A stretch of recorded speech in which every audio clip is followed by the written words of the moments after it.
What's up, YouTube? This is the Big Fish Network, home for Miami Dolphin fans worldwide. I'm your host, Dave Wade, back at it again on the set with another show. On the last episode, I gave y'all my top 5 head coaches that I think the Miami Dolphins should target for the 2022 season. They still looking right now. We still in the coaching search, but we got the East-West Shrine game coming up at Allegiant Stadium in Las Vegas on February the 3rd.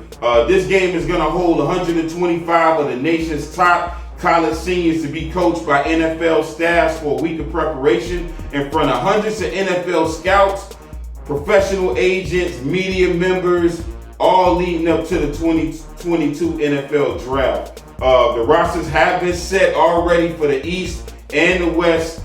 They've already started practicing, and there's some players on both the East and the West that I like, that I think can contribute and be starters on this team, even beat out certain players on this team. Also following the East-West Shrine game is going to be the Reese's Senior Bowl on February 5th. So some players that we got to look at the Reese's Senior Bowl as well. Former Eagles running back and Detroit Lions coach Deuce Staley, he's going to represent the Detroit Lions and serve as the active head coach instead of Dan Campbell. I'm not sure why they did it like that, you know what I'm saying? But that's the way they wanted to do it. I'm not sure why they did it that way.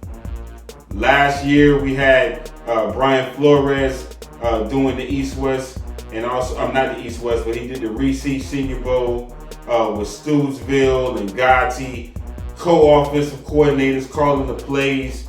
They got a chance to work with some of the players that I like Michael Carter, who ended up getting drafted by the Jets. They ended up working with Sam Ehlinger, the quarterback out of Texas. We didn't draft him as a backup. I think that would have been a good option if we would have drafted him in the later rounds, but we didn't. Hopefully our new coach, get a chance to send some scouts out, and Chris Greer and Steve Ross will be able to get some scouts out there to look at some players, because there's some players that I definitely like, which I'm going to go over here in a minute. But all 32 NFL clubs normally send staff to Mobile, Alabama for the Reese's Senior Bowl each year to evaluate 110 draft prospects comprised of seniors and junior graduates. And they usually divide them into two 55-man squads for the Senior Bowl. They changed the rules last year. I'm not sure if they're going to have different rules this year, but we'll see what happens with that. But those evaluations primarily involve just your typical annual weigh-in where the scouts gather the players' physical measurements, height, weight, size, hand size. They get deep with it, man. They get granular with it. They look at every damn thing. But the two teams, who coach the players, they're going to get a more thorough look at the players from the on-field instruction, the team meetings, the off-field events, and the interactions throughout the week with the media. They'll get a chance to really see what the players are like. Like I said, hopefully we got our people down there.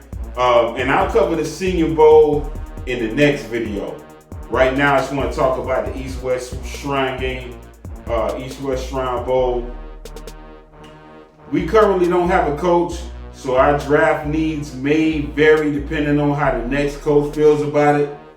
But if you ask me, I think we need to hurry up and draft a coach sooner rather than later so he can announce his staff and prepare for the draft. From what I've seen over the last 3 years of play on this roster, I think it looks like our draft needs going to be center on the O-line, right tackle on the O-line, maybe as a backup to Leon Eichenberg or somebody who can give him some competition, maybe even beat him out for the job.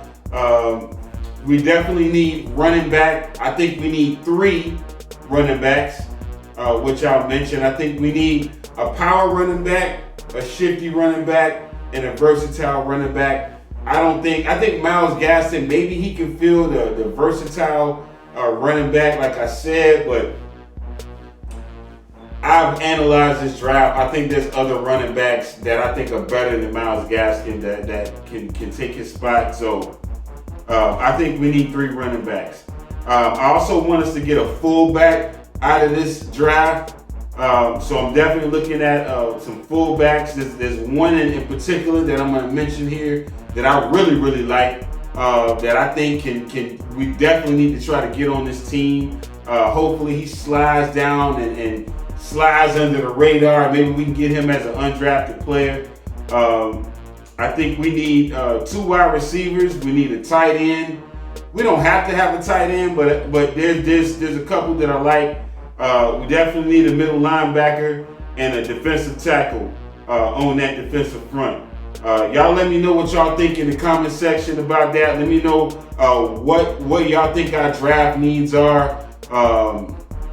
I don't think we need to get a quarterback. If y'all think we need to draft a quarterback, let me know which quarterbacks prospects in this draft. They say this is a bad draft for quarterbacks, so none of these quarterbacks they think are better than Tua, Herbert, Burrow, or any of the other young prospects. Jordan Love.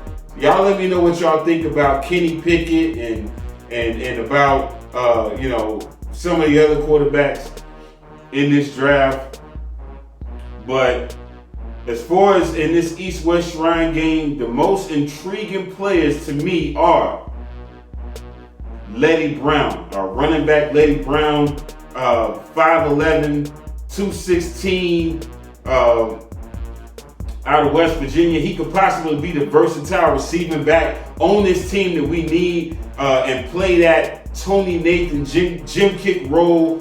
He could definitely replace Myles Gaskin. I think he got a lot more power, a lot more leg drive. I like a lot of his runs. He never gets taken down by the first defender. You see him breaking a lot of tackles. He probably broke the most tackles out of any running back in this draft. Well, he's up there as far as broken tackles from running backs in this draft. So that's what I'm looking for. I think he's good using his hands in the running game. That's the one thing I don't like about none of our running backs on our roster, from Myles Gaskin to Ahmed to even Malcolm Brown, is they don't use their hands. They don't use the stiff arm. I don't see them using the forearm. I don't see them using their hands to break tackles. It seems like Myles Gaskin, he don't have enough breaking tackle moves or breaking ankle moves to be the running back on this team. So I think Letty Brown is definitely a running back that I want to see make some plays in this game, in this East-West Shrine game. I have him on my draft board. He's definitely in my top tier of running backs that I want for this team, which I'll explain why in some future videos. So y'all keep tapping in. Make sure and hit that like button, subscribe to the channel, click the notification bell so you can hear it first, like I said. But Letty Brown is a powerful runner, man. Despite not having great time speed, you never see him get caught from behind. And like I said, one of the best after contact runners in college football. Just look at the tape. Take a look at the tape. You'll see almost impossible to bring down in one-on-one space. Regularly sidesteps would-be tacklers, and like I said, he knows how to use his offhand, use his hand to shake defenders.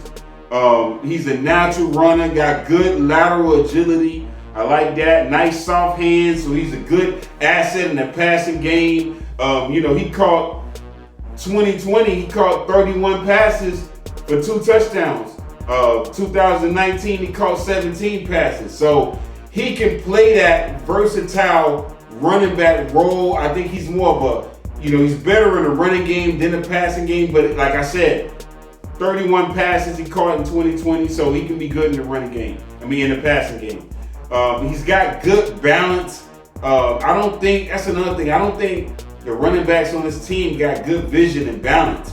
Letty Brown has good balance, good burst through the hole, good patient runner, with good cutback, got good square shoulders when he runs the ball through in between tacklers on that inside zone. And he fights for extra yardage. He's a classic north and south runner. You'll never see no wasted movement. I think Myles Gaskin, I don't think he has wasted movement, but he's too, I just don't like the way he runs. I think Leddie Brown, even though Leddie Brown don't have a lot of wiggle, he's good with second effort on his runs. So I like Leddie Brown.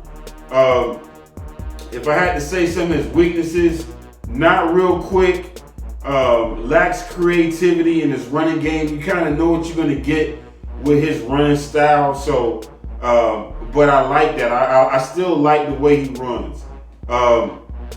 Another player I'm interested in looking at in this Shrine game is fullback Xander Horvath. Fullback Xander Horvath for the Boilermakers is a real good fullback, 6'3", 229 pounds.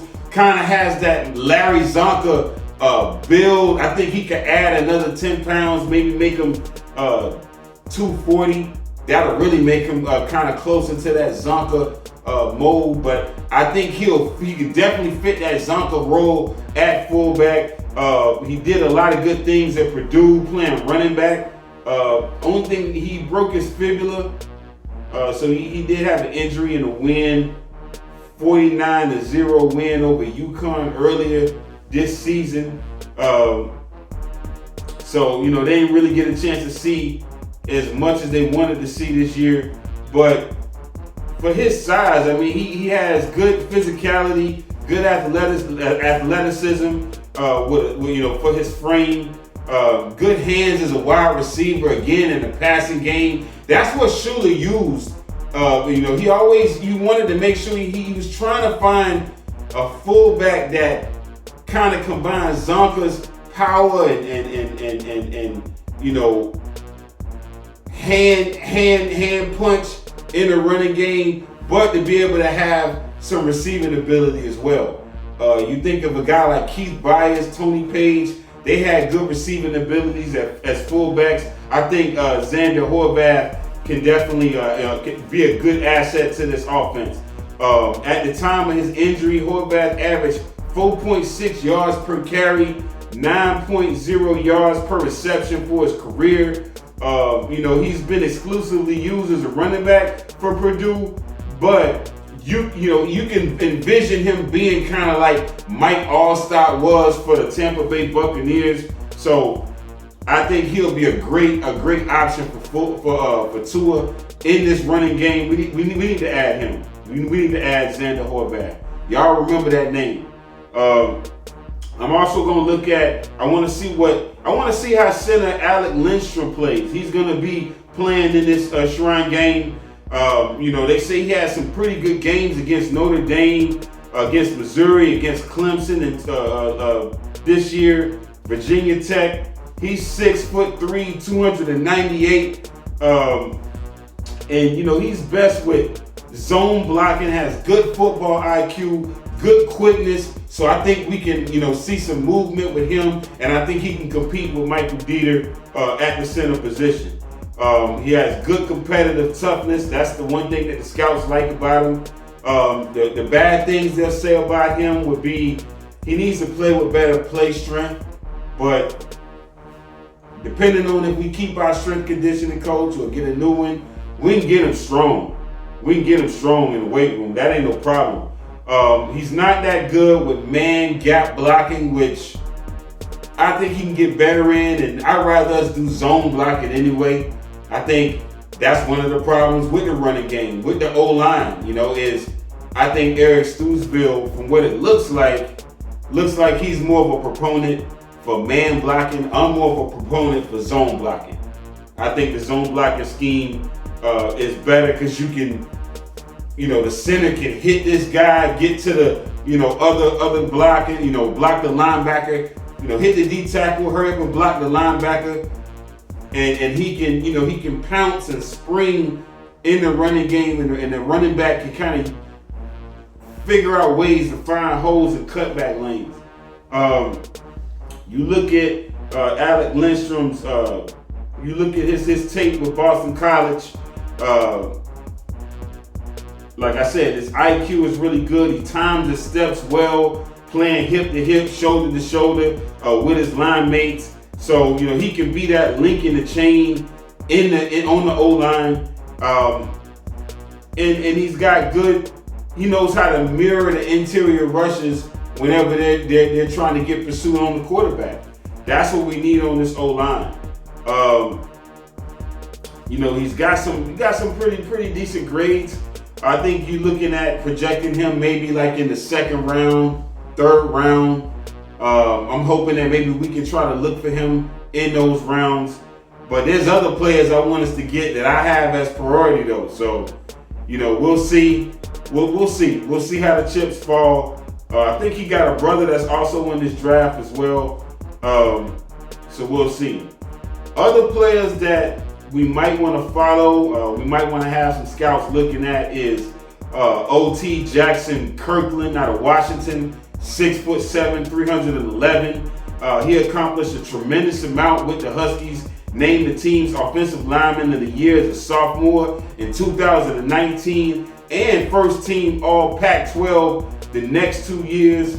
The guy started all 39 games and appeared in over 4 seasons, starting at right guard before making the transition to left tackle. So he has that versatility. A lot of coaches like that. They want to make sure that, just in case a player gets hurt, he could fill in. Maybe he could fill in for Robert Hunt. Maybe he could even compete with Robert Hunt or compete with Austin Jackson.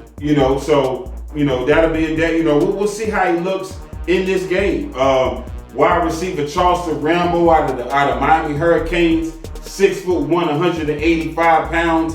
Maybe he has some good ability that we can see in this game. Damn sure shows some good ability with the Hurricanes. Caught 79 passes for 1,172 yards and 7 touchdowns. Got real good hand catching ability and speed to take the top off of the defense. And he could take short passes and turn them into long gains. So maybe we don't have to reach for a wide receiver, even though there's plenty of wide receivers that I like in this draft. Maybe if we want to address the O-line, if y'all fixated on us, maybe getting 2 O-linemen in this draft, Charleston Rambo might be a player that we could look at later as a wide receiver that could be a good complement to Jalen Waddle in this offense. I don't know if we should have him in the slot or have him on the boundary, but we'll see what he look like. I'm gonna be looking at defensive tackle Matthew Butler out of Tennessee, 6'4", 295 pounds. Played 52 games and started 25 of them. He wasn't a full-time starter, but he did start half of the time. Maybe he'll be a good rotation player. Had a career high 47 tackles, 8.5 tackles for loss, 5 sacks, 7 quarterback hurries this year. Last year I should say. Has great proportional length, good power, and explosive get off. Not sure how his bend is, but good ability to disrupt plays through penetration and athleticism and technique. So he'll be a good person to look at, good player to look at. Edge rusher Jeffrey Gunter out of Coastal Carolina. Coastal Carolina actually got some good players on their team. Tight end Isaiah Likely. He's a player that I'm hoping that we can draft. Maybe in the second round. Hopefully he don't go in the first round because he's a real good player that we can have along with Mike Gesicki in this passing game. But anyway, back to Jeffrey Gunter. He finished his collegiate career with 38.5 tackles for loss, 17 sacks, had 9 forced fumbles. And he's 260 pounds at 6'4", so it's kind of a tweener. Maybe you can use him in a 3-4. Maybe you can do some standing up in a 3-4 and rushing from the edge. But he got good combination of speed, power, good usage, and he created good pressure on the quarterback and set at the edge, with Coastal Carolina. Another player to look at is O-lineman Zachary Thomas out of San Diego State, 6'5", 300 pounds. Was a 3-year starter for the Aztecs on the left. He played on the left and right tackle. I'm not sure which he'll be better in. I have to look at his tape, but hopefully he can be good as a right tackle. or left tackle. It don't matter. A lot of the fans think we need help on both sides. Y'all let me know in the comment section. Do y'all think we're good at least on one side? Y'all let me know. But Zachary Thomas is at his best as a run blocker. Has a 90.1 grade on that front in 2020, fourth best among FBS tackles, and an 89.6 grade this year. Has good functional athleticism, good strength and leverage, good balance, high level of intelligence as far as picking up stunts and twists. We used to run a lot of, Flores had Sam McGovern running a lot of twists. That's how we got a lot of good pressure on quarterbacks. So you want to have a right tackle or left tackle who's able to pick that up. So we'll see how he does in this game. Defensive tackle Thomas Booker out of Stanford, 6'4", 309 pounds. Played real good with the Cardinals, had 89 solo tackles, 70 assisted tackles, 20.5 tackles for loss, 9.5 sacks, and he had an interception. So, he's another interesting defensive tackle to look at. Maybe he can have the same versatility that Christian Wilkins has for us, which I think, man, Christian Wilkins, if you compare him to Ed Oliver and the other defensive tackles in his class, in last year's class, Christian Wilkins is right there in the top bracket amongst them. So he's played real good on this Dolphin defense.